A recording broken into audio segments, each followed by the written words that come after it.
Hello दोस्तों, मैं नित्या। मेरे चैनल का नाम है धर्म कर्म की बातें। आज मैं सोमवती अमावस के बारे में कुछ जानकारी देना चाहती हूँ। सोमवती अमावस, जो सोमवार को अमावस पड़ती है, उसे सोमवती अमावस्या कहा जाता है। इस बार ये 30 दिसंबर को पड़ रही है, तो सोमवार को ये सोमवती अमावस रहेगी। तो इस दिन हमें क्या करना चाहिए, इसके बारे में मैं कुछ बता देती हूँ। इस दिन हमें पितरों का तर्पण करना चाहिए। शाम के समय पीपल के पास दीपक लगाना चाहिए, वह दूध से पीपल को सींचना चाहिए। और सुहागन स्त्रियों को क्या करना चाहिए, सुहागन स्त्रियों को 108 कोई भी वस्तुएं लेनी चाहिए और 108 परिक्रमा पीपल व तुलसी की करनी चाहिए। वह रोली, दीपक आदि से उनका पूजन किया जाता है। आइए मैं आपको सोमवती अमावस की कथा सुनाती हूँ। किसी भी महीने की अमावस्या को सोमवार को हो तो वह सोमवती अमावस्या कहलाती है। लोकाचार में स्त्रियां पीपल के नीचे 108 चीज़ें एक ही तरह की लेकर कहानी सुनती है। एक साहूकार के 7 लड़के और एक लड़की थी। लड़के के विवाह हो चुके थे और एक लड़की कुंवारी थी। साहूकार के घर एक साधु रोज भिक्षा लेने आता था। भीख लेकर आशीर्वाद देता था। बहुओं को तो सुहागन होने का आशीर्वाद देता था, किंतु बेटी को कहता था कि भाई भोजे का सुख मिले। तो बेटी थोड़ी दुखी हो जाती थी और एक दिन ये बात उसने अपनी माता से बोली कि माँ, कि ये आशीर्वाद देने में भेद क्यों करता है।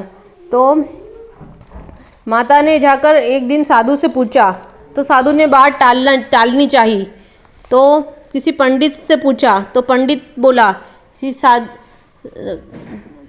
क्योंकि पंडित बोला कि इसके जीवन में विधवा योग लिखा हुआ है।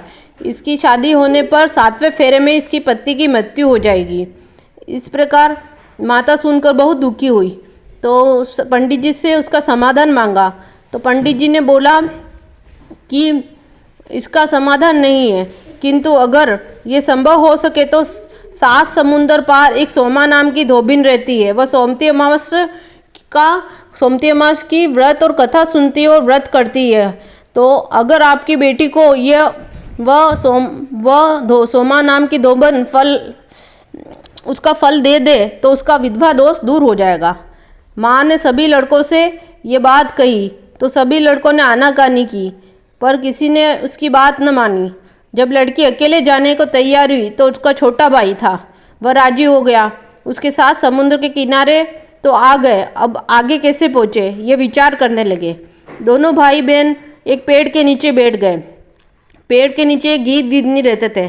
जब उनके बच्चे होते थे तो एक सर्प आकर उनको खा जाता था। उनको पता चला कि ये रोजाना ऐसा ही होता है, तो गिदनी बाहर गए थे। सर्प आया और गिदनी के बच्चे के खाने लगा। तो साहूकार की बेटी ने उनको सर्प को मार डाला और उनके बच्चों को सेफ रख दिया। ये सारी बात गिदनी को पता चली, तो वह अपने घोंसले पर आए और पेड़ के नीचे भाई बहन को बैठा हुआ देखा। तो वह मन में ये विचार करने लगे कि मेरे बच्चों को यही खाते हैं। किंतु जब उनके बच्चे को जीवित देखा तो मन में उनको यह पता चला कि हमारे बच्चों को तो सर्प खा जाता था। तो उन्होंने पूछा कि क्या बात है, तुम्हें क्या चाहिए। तो उन्होंने कहा कि आप हमको 7 समुंदर पार पहुंचा दीजिए। तो गिदनी राजी हो गए और दोनों भाई बहन को अपने पीठ पर बिठाकर 7 समुंदर पार पहुंचा दिया। अब वो सोमा धोबन के घर पहुँचे। सोमा धोबन के घर को पहुंचकर उनके वहाँ पर देखा, तो वहाँ पर अव्यवस्था देखकर बहुत दुखी हुए, क्योंकि वहाँ पर उसकी बहुएं लड़ाती थी काम के लिए और काम भी सीधा नहीं पूरे ढंग से नहीं करती थी। तो साहूकार की लड़की वहाँ पर छिप गई और सुबह उठकर सारा काम कर देती थी। सोमा धोबन जब उठती तो सारा काम देकर अपनी बहुओं के लिए सोचती कि आजकल ये काम उठकर जल्दी कर लिया करती है, किंतु बहुएं तो सोई हुई होती। तो सोमा धोबन ने एक दिन समय से ज़्यादा जल्दी उठकर देखा तो साहूकार की लड़की आई और घर का सारा काम करने लगी। तो उसने साहूकार की लड़की को पकड़ लिया और पूछा कि आपका क्या स्वार्थ है जो आप ये काम करती हो। बिना स्वार्थ के तो आज के टाइम में कोई किसी का कोई काम नहीं करता। तो साहूकार की लड़की ने अपनी मन की बात बताई कि मेरे जीवन में विधवा होने का योग लिखा हुआ, 7वें फेरे में मेरे पति की मृत्यु हो जाएगी। अगर आप आपके सोमती अमावस का व्रत का फल मुझे देती है तो मेरे ये विधवा होने का योग हट जाएगा। सोमा धोबन तैयार हो गई और कहा कि मैं आपको ये फल दे दूंगी, आप वो सकुशल विवाह कीजिए।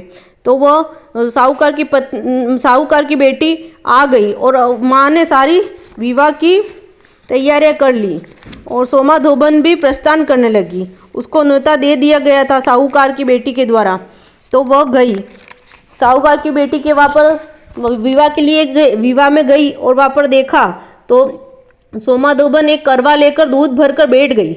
जब सर पाया तो दूध पीकर चला गया और साहूकार की बेटी को अपने सोमती अमावस का व्रत का फल दे दिया, जिससे कि वह उसका विधवा होने का योग मिट गया और सांप जेवड़ी बन गया।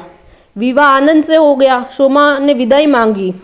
साहूकार की स्त्री उसे कुछ मांगने को कहा। सोमा ने एक मिट्टी का घड़ा मांग लिया और लेकर चली गई। उधर सोमा का पति बीमार पड़ गया और मर गया, पर सोमा के आए बिना किया कर्म नहीं किया जाता है। तेल के बर्तन में उसको रख दिया। सोमा जब साहूकार के घर आई तो घड़ा लेकर आ ही रही थी तो रास्ते में सोमती अमावस का दिन पड़ गया। जंगल में कहानी सुनी और एक पीपल के पेड़ के पास बैठकर कोई चीज़ें नहीं थी तो घड़े को फोड़कर 108 टुकड़े किए, गोल गोल आकार के बनाकर पीपल के पेड़ के नीचे रख दिए और कहानी सुनने लगी। सारी बात उसके सामने आई और उसको घबराहट नहीं हुई। उसने जाकर अपने पति की लाश पर तेल में से निकाला, आंखों से काजल, नाखूनों से मेहंदी, मांग से रोली चिटकी, अंगुली चीर कर खून निकाला और मिलाकर छिटक दिए और कहा, हे सोमवती माता, जब तक मैंने आपके अमावस का फल तो साहूकार की लड़की को दिया था और अब से जो मैंने ये सोमती अमावस का व्रत किया है वो सच्चे मन से तेरी साधना की है तो आगे के सारे व्रतों का फल मेरे पति को मिले। ऐसा कहते ही पति उठ बैठा और घर में आनंद हो गया। दूसरे दिन सोमती माता का दान लेने का लिए वहाँ पर पंडित आए और जोशी आए। तो सोमा बोली कि अब की बार तो मैंने जंगल में ही सुनी ये कहानी, आपको कुछ नहीं दे सकती हूँ। अगर आपको चाहिए तो आप वहाँ जाकर वो ठीकरी के 108 टुकड़े ले लीजिए जो मैंने वहीं पर गाड़े हैं। विश्वास न होकर तो वहाँ पर जाकर देख सकते हैं। जोशी जी ने जाकर देखे तो सोने के 108 मोहर मिली। सोमा ने कहा कि ये तो सोमती माता की कृपा है। जोशी जी प्रसन्न हो गए और गांव में ढिंडोरा पिटवा दिया कि अब से सभी सुहागिन स्त्रियां सोमवती माता के फल और सोमती माता का व्रत करेगी, जिससे कि उनके जीवन में विधवा होने का योग मिट सके। तो दोस्तों, अगर आपको ये कथा अच्छी लगी तो लाइक और सब्सक्राइब जरूर कीजिएगा। थैंक यू, धन्यवाद।